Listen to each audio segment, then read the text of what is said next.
नमस्कार, राज की बात में आपका स्वागत है। सुप्रीम कोर्ट और केंद्र सरकार के बीच अब तनातनी बेहद बढ़ गई है। केंद्र सरकार इस बात के लिए तैयार है कि सुप्रीम कोर्ट और पूरे न्यायपालिका की व्यवस्था में सुधार करना जरूरी होगा, लेकिन दूसरे स्तर पर सुप्रीम कोर्ट के जज इस बात को स्वीकार करने के लिए तैयार नहीं है। उन्हें लग रहा है कि सरकार को अधिकार नहीं है कि उनके मामले में हस्तक्षेप किया जाए। इसलिए सुप्रीम कोर्ट के चीफ जस्टिस डीवाई चंद्रचूड़ भी अलग अलग जगहों पर जाकर सेमिनार में और जो फैसले सुना रहे हैं, जिस बेंच का फैसला आता है, दूसरे मामलों में भी इन मामलों को एक आधार बना रहे हैं और बताने की कोशिश कर रहे हैं कि सरकार ने जो सवाल उठाए हैं वो सवाल सही नहीं है। जैसे कि सरकार की तरफ से यह बड़ा सवाल उठाया गया था कि सुप्रीम कोर्ट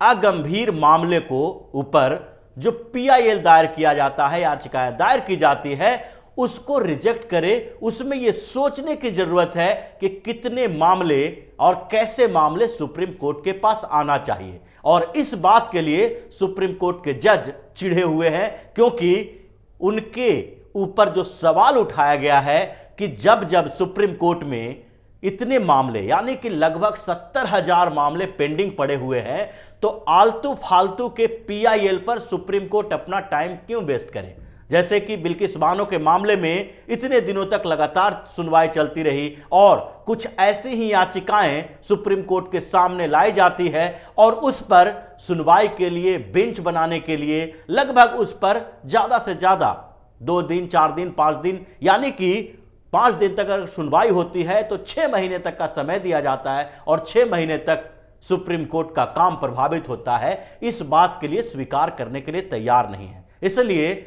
सीजेआई चंद्रचूड़ जब बॉम्बे बार एसोसिएशन में एक सेमिनार में कानून और नैतिकता के ऊपर बात कर रहे थे, तो वहां भी उन्होंने सरकार के उस सवाल का जवाब देने की कोशिश की और टारगेट करने की कोशिश की कि सरकार जो सवाल उठा रही है वो सवाल गलत है। सुप्रीम कोर्ट के लिए छोटा या बड़ा मुकदमा नहीं होता है। जस्टिस चंद्रचूड़ ने जो मामला उठाया उससे इसका कोई लेना देना नहीं था, लेकिन घुमा फिरा कर उन्हें बताना था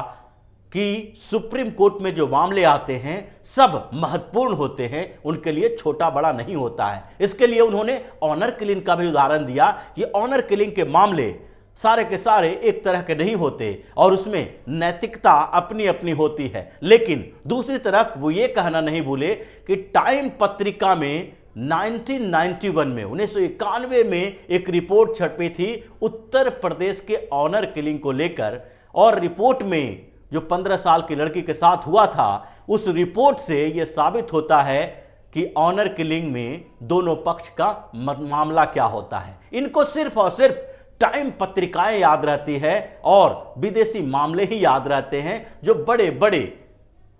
जो मीडिया हाउसेस हैं विदेशों के, उन जगहों पर क्या चल रहा है उससे ज्यादा ताल्लुक रखते हैं। लेकिन सबसे बड़ी बात तो यही है कि इनको उन्हीं तरीके के सुविधाएं भी चाहिए और वही ब्रिटिश कालीन व्यवस्था भी चाहिए, और उसके ऊपर जब सवाल उठाया जाता है तो इनको तकलीफ होती है। उन्होंने 2-3 उदाहरण देकर यह साबित करने की कोशिश की कि सरकार जो कह रही है कि अगंभीर टाइप के पीआईएल को सुप्रीम कोर्ट अभी सुनवाई के लिए एक्सेप्ट न करे, और जब तक ये 69,538 मामले पेंडिंग खत्म नहीं हो जाते हैं तब तक सुप्रीम कोर्ट में जो अनावश्यक छुट्टियां होती है, जो ताले लगे होते हैं, सुप्रीम कोर्ट बंद होता है और लगभग 150 दिनों तक सुप्रीम कोर्ट में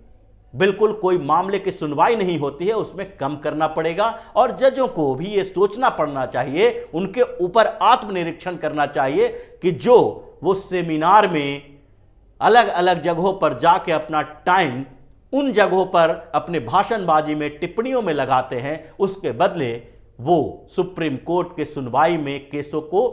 खारिज करने में और उसके ऊपर फैसला सुनाने में समय लगाएं, ताकि लोगों को जो विश्वास होता है न्यायपालिका के ऊपर वो विश्वास बनी रहे। और इसलिए इन लोगों को लगने लगा है कि अब कई ऐसे मामले आने वाले हैं जिसमें सुप्रीम कोर्ट और हाई कोर्ट के जो विशेष सुविधाएं दी जा रही थी उस पर प्रतिबंध लगने वाला है, बैन लगने वाला है। और ये जो बार बार व्यक्तिगत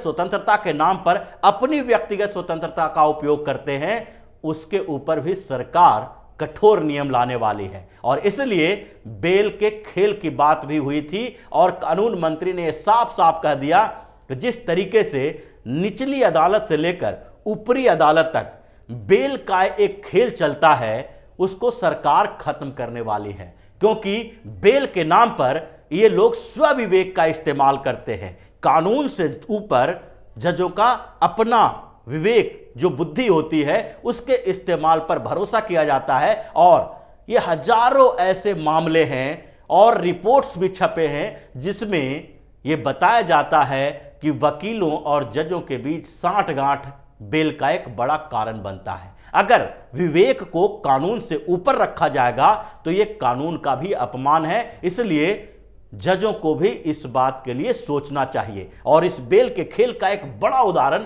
हाल फिलहाल में ही देखने को मिला। और जजों के जो कानून के ऊपर अपनी टिप्पणियां देते हैं, अपने बुद्धि का इस्तेमाल करते हैं, अपनी भावनाओं के साथ वो कानून के साथ खिलवाड़ करते हैं, उसका उदाहरण सिर्फ एक मामले में देखने को मिला, जब सामने में नुपुर शर्मा का टिप्पणी के ऊपर चल रहे विवाद आया। नुपुर शर्मा ने जब मोहम्मद साहब के ऊपर टिप्पणी की थी, जिसके खिलाफ पूरे हिंदुस्तान में मुसलमानों ने विरोध प्रदर्शन किया और कई जगह पर मामले दर्ज किए गए, उन्हें जान से मारने की धमकी भी दी गई। लेकिन जब नुपुर शर्मा सुप्रीम कोर्ट पहुंची कि वो सारे मामले जो वेस्ट बंगाल में हैं, जहां से समन जारी किया गया है, उन्हें कोलकाता बुलाया गया है, कुछ महाराष्ट्र में है, यानी कि जितने भी अपोजिशन पार्टी वाले शासित स्टेट थे वहां पर इनके खिलाफ मामले दर्ज किए गए थे, तो वो चाहती थी कि वो सारे के सारे मामले दिल्ली में लाया जाए और उनको पश्चिम बंगाल, महाराष्ट्र, कर्नाटक,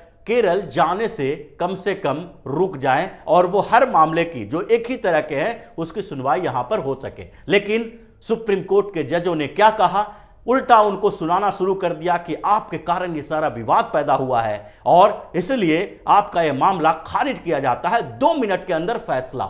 यानी कि कानून के स्तर पर इसकी सुनवाई नहीं हुई, भावना के स्तर पर हुई। जबकि वही और उसी मामले में, वैसे ही मामले में एक दूसरा व्यक्ति भी था, मोहम्मद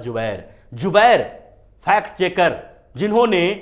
इस पूरे मामले को बढ़ाया था, नुपुर शर्मा को कटघरे में खड़ा करवाया था और जिसके ऊपर विवाद चल रहा था कि इसी ने इस मामले को इतना बढ़ा दिया कि पूरे हिंदुस्तान में हिंसा फैल रहा है, कई विरोध प्रदर्शन हो रहे हैं और जान से मारने की धमकियां दी जा रही है। कई लोगों की तो हत्या भी कर दी गई नुपुर शर्मा के समर्थन के कारण, चाहे जोधपुर में हो, कन्हैया का, या फिर कर्नाटक में हो, ये मामले सामने आए। लेकिन जब जुबैर का मामला सुप्रीम कोर्ट में पहुंचा तो सुप्रीम कोर्ट के जज दूसरे भावनाओं में बह गए। उस समय नुपुर शर्मा वाली टिप्पणी नहीं की और उन्होंने तत्काल जमानत भी दी और यह भी कहा कि सारे के सारे इनके खिलाफ जो मामले हैं वो एक जगह यानी दिल्ली के में लाया जाए, दिल्ली पुलिस इसका इन्वेस्टिगेशन करेगी और इनकी जमानत सिर्फ अभी के लिए नहीं है, बल्कि इनके खिलाफ इन मामलों में जो आगे भी एफआईआर दर्ज होगा उसके लिए भी अग्रिम जमानत दे दी जाएगी। और इसलिए अब ऐसे मामले किसी दूसरे जगह पर इनके खिलाफ एफआईआर दर्ज ही न की जाए, यानी कि एक बड़ा सा निर्देश जारी कर दिया गया जुबैर के मामले में। और जब जुबैर के मामले में ऐसा हो गया तो फिर सुप्रीम कोर्ट के दूसरे बेंच की वही भावनाएं बदली और फिर जब दूसरी बार नुपुर शर्मा अपने ही मामलों की याचिका लेके गई तो उनके खिलाफ जो सारे एफआईआर दर्ज किए गए थे सबको इकट्ठा कर दिया गया, जमानत भी दी गई और वही फैसला सुनाया गया जो जुबैर के मामले में सुनाया गया था। यानी कि सुप्रीम कोर्ट में ये लोग कानून से ऊपर अपनी भावनाओं को रखते हैं, अपनी बुद्धि का, विवेक का इस्तेमाल ज्यादा करते हैं, कानून का कम। अब इस पर कम से कम ऐसे कानून बनने चाहिए जिसमें यह बताया जाए कि सुप्रीम कोर्ट के फैसलों का भी रिव्यू होगा और आपको बताना पड़ेगा कि एक ही तरीके के फैसले आप अलग अलग जगहों पर अपने मर्जी से कैसे दे सकते हैं। कानून का इस्तेमाल होना चाहिए और ऐसी टिप्पणियों से भी आपको परहेज करना चाहिए। अगर आप सुप्रीम कोर्ट के जज हैं तो आपको अलग अलग जगहों पर सेमिनार में जाने से पहले यह सोचना चाहिए कि आप जज के हैसियत से वहां कानून की बात करने गए हैं, गवर्नेंस की बात नहीं करने गए हैं, सरकार के खिलाफ या उसके समर्थन में बोलने के लिए नहीं गए हैं। क्योंकि अगर सरकार के खिलाफ आप टिप्पणी करते हैं तो विपक्ष उसकी बात को उठाता है और मीडिया में यह खबर छपती है कि सुप्रीम कोर्ट के चीफ जस्टिस या जस्टिस ने इंटॉलरेंस के ऊपर, भारत में लोकतंत्र के खतरे में होने के ऊपर, तानाशाही के ऊपर ऐसी बातें कह दी। और इसका मतलब सरकार को अनकंफर्टेबल करने का यह तरीका होता है। ऐसे टिप्पणियों पर भी, ऐसे सेमिनारों पर भी प्रतिबंध लगना चाहिए और सुप्रीम कोर्ट के जजों को इस बात के लिए एक पैनल बनाना चाहिए, आत्मनिरीक्षण करते हुए इन लोगों को सेल्फ रेगुलेटरी बॉडी की तरह उपयोग किया जाए और यही लोग बताएं कि और कैसे सुधार हो सकता है। लोगों को जो न्याय दिलाने की बात ये करते हैं उस न्याय व्यवस्था में सुधार की कितनी गुंजाइश है और कैसे सुधार किया जा सकता है। अब मोदी सरकार तो पूरी तरह से तैयार हो चुकी है कि यह कानून लाया जाएगा, कॉलेजियम व्यवस्था को खत्म किया जाएगा और इनके टिप्पणियों पर भी प्रतिबंध लगाई जाएगी। क्योंकि कानून मंत्री किरण रिजिजू ने पिछले दिनों भी कहा था कि जब सुप्रीम कोर्ट के जज वर्बल टिप्पणी करते हैं, मौखिक टिप्पणी करते हैं, उसका फैसले से कोई लेना देना नहीं होता है, लेकिन मीडिया में सुर्खियों में चलता है और उनके उस टिप्पणी से सरकार के काम प्रभावित होते हैं। इसलिए टिप्पणी के बदले आप फैसले सुनाएं और बेल, जो लंबे समय तक केस को खींचने की एक प्रक्रिया है, उसमें सुधार करें और मामले को जल्दी निपटाने की कोशिश करें। क्योंकि इसी बेल के खेल में सोनिया गांधी और राहुल गांधी के खिलाफ जो नेशनल हेराल्ड के मामले में 2012 में मुकदमा चल रहा है, उनको बेल दे दी गई है, लेकिन 10 साल गुजर गए। उस मामले को सीबीआई ने, ईडी ने कई सबूत भी पेश कर दिए, चार्जशीट भी दायर की गई है, लेकिन फिर भी आखिरकार फैसला क्यों नहीं आ रहा है? क्योंकि इन लोगों को जमानत पहले दे दी गई है और ये लोग चाहते हैं कि फैसला आने से पहले लंबे समय तक केस को खींचा जाए। वकीलों की फौज खड़ी की गई है और कोर्ट है जो संज्ञान नहीं लेती है कि जल्द से जल्द इन मामलों को निपटाने की कोशिश की जाए। कई ऐसे नेता हैं, चाहे तेजस्वी यादव हों या फिर कई दूसरे प्रदेश के पूर्व सीएम हों, पार्टी के नेता हों, सरकारी अधिकारी हों, किन भ्रष्टाचार के मामलों में इन लोगों पर सुनवाई और बेल मिल जाने के बाद ये लोग चाहते हैं कि 10 साल के बदले 20 साल तक ये मामला खींचे। वो बेल का खेल भी खत्म करना पड़ेगा और सुप्रीम कोर्ट पहल करे। लेकिन सुप्रीम कोर्ट से जब सवाल पूछे जा रहे हैं तो अब ये ऐसी कोशिश कर रहे हैं कि सरकार सुप्रीम कोर्ट के मामलों में हस्तक्षेप कर रही है, जबकि सरकार सुप्रीम कोर्ट के नहीं बल्कि न्याय दिलाने की प्रक्रिया के मामलों में हस्तक्षेप कर रही है। और उसमें ये लोग बैठे हुए हैं, इनको लगता है इनकी सुपरमेसी है और न्यायपालिका में कार्यपालिका का कोई हस्तक्षेप हो ही नहीं सकता। अब इनका ये वर्चस्व खत्म होगा और सरकार पूरे सुधार प्रक्रिया के लिए बिल्कुल डिटरमाइंड है, सोच रखी है कि जल्द से जल्द, यानी कि 2024 से पहले supreme court, high court, lower court, district court, सारे कोर्ट कचहरी के ये पूरी प्रक्रिया के ऊपर एक कानून लाया जाएगा और इन लोगों को उसका पालन भी करना पड़ेगा। तो इसी तरह की खबरों के साथ फिर से हाजिर होंगे। तब तक के लिए बने रहिए हमारे साथ और देते रहिए हमें सहयोग, ताकि इसी तरह की खबर हम आपके लिए लाते रहें। धन्यवाद।